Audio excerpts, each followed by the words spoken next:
Our Minnesota mammal presentation is on the northern river otter. In this presentation, we're just going to go over the basics about the northern river otter, such as taxonomic classification, where their populations are distributed, basic biology such as physical traits, social systems, and reproductive behaviors. We'll talk about how they contribute to their habitat, prey and predator dynamics, and what threats they face. We'll touch a bit on how they've contributed to the United States economy, and at the end there's some fun facts we wanted to share. So some you may already know they are part of domain Eukarya, kingdom Animalia, phylum Chordata, class Mammalia, order Carnivora.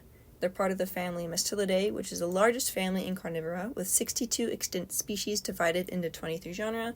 Other animals in this family with the otters include weasels, badgers, minks, wolverines, polecats, martens, and grisons. Otters are specifically in the subfamily Latrinae, or the otter family, as there are 13 extant species of otters across the globe. Their genus is Lantra, meaning they live in the Americas, along with the southern river otter, neotropical otter, and the marine otter. Finally, their species name is Lantra canadensis. The northern river otter is also sometimes called the American northern river otter because they only reside in North America. They live in inland waterways and coastal areas in Canada, the Pacific Northwest, Atlantic states, and the Gulf of Mexico. They also inhabit the forested regions of the Pacific coast and throughout Alaska, including the Aleutian Islands and the north slope of the Brooks Ranges. As you can see, they do avoid arid deserts and the treeless Arctic. For basic biology, we will be discussing physiology/morphology, social systems, and reproduction. When it comes to physiology and morphology, adult North American river otters weigh about 5 to 15 kilograms. That's about 11 to 30 pounds. Size varies depending on geographic region, however. Males are typically larger than females, which makes the species sexually dimorphic. Both sexes reach sexual maturity at around 2 years of age, and maximum life expectancy is 10 years in the wild and 20 in captivity.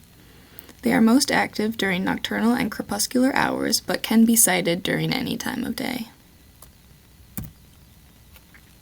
For morphology, northern river otters have thick protective fur to keep them insulated in cold water. It is dark brown dorsally and a lighter color ventrally.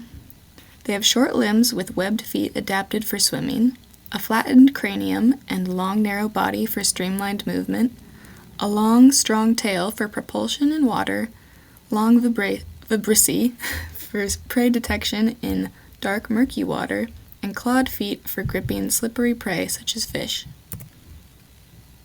The species maintains low population densities with a wide variation in home range. They communicate with whistles, yelps, growls, and screams, as well as touch and body posture. They also use scent marking, using scent glands near the base of their tails that produce a strong musky odor. Individuals live alone or in family groups that consist of a female and her young. They exhibit playful activities such as mud and snow sliding, snow burrowing, and playing in the water. This strengthens social bonds and practices hunting techniques as well as scent marking techniques. Here's a video that exemplifies some of these behaviors.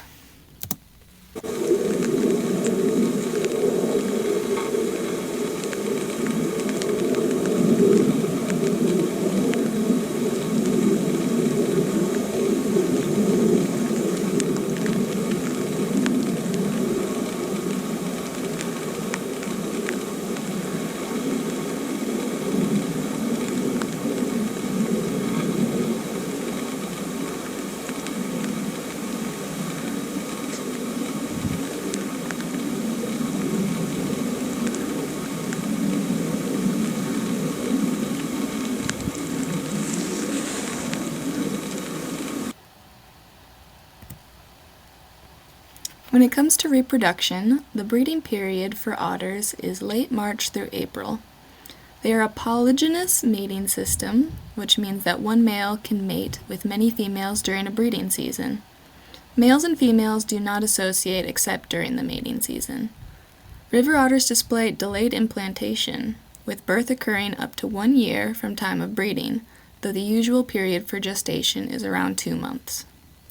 Litter sizes vary from 1 to 3 young, and females have 1 litter per year.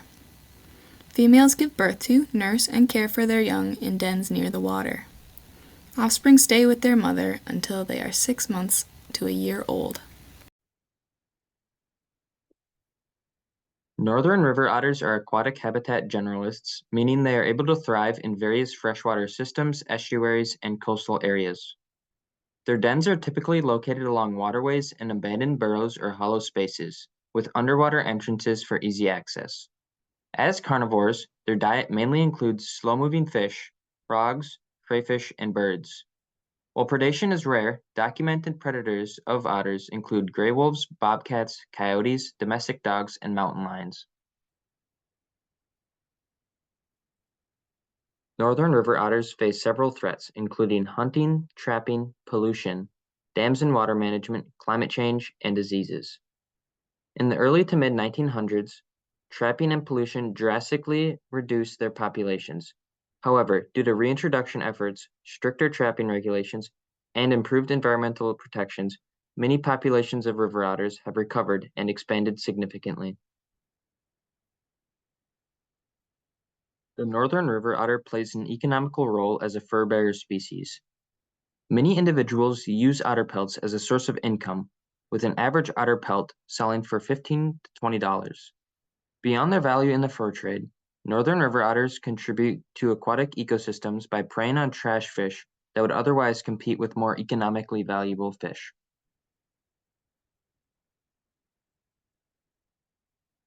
Some interesting facts about northern river otters are they clean themselves after every meal, they're physically the largest member of the weasel family. When sliding on snow, they can reach speeds up to 17 miles an hour. They can hold their breath for up to 8 minutes and dive to depths of 60 feet. This is aided by their ability to close their ears and nostrils while underwater. They are nearsighted but can see better underwater.